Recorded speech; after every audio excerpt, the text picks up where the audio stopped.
Colombian President Juan Manuel Santos has indicated that he may consider resigning if the Colombian people reject a peace agreement being negotiated with the FARC rebel group. "I will be in serious difficulty," he told the BBC's Hard Talk program.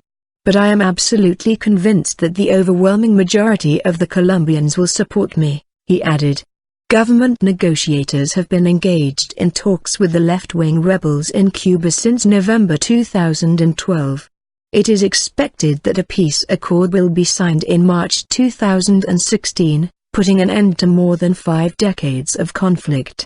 Mr. Santos has made it clear that the agreement will only be implemented if it is approved by the Colombian people.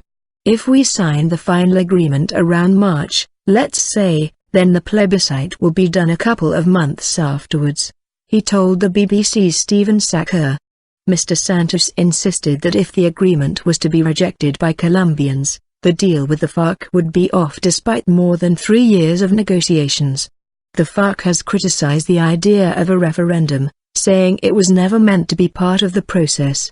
There has been agreement on 4 broad points on the agenda: the political participation of the rebels, land rights, drug trafficking, and most recently, transitional justice. Transitional justice, how rebels who have committed crimes will be punished, had been considered one of the thorniest issues on the agenda. When the two sides announced a deal on the issue on 23 September, President Santos flew to Cuba. The president shook hands for the first time with the FARC leader, Rodrigo Londoño Echeverri, known as Timoshenko. He also set a deadline of 6 months for the signing of a final peace agreement.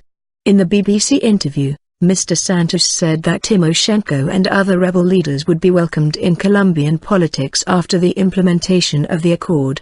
"The whole idea of a peace process is to have the people who are in arms to give up their arms and continue doing their politics through legal means," he said.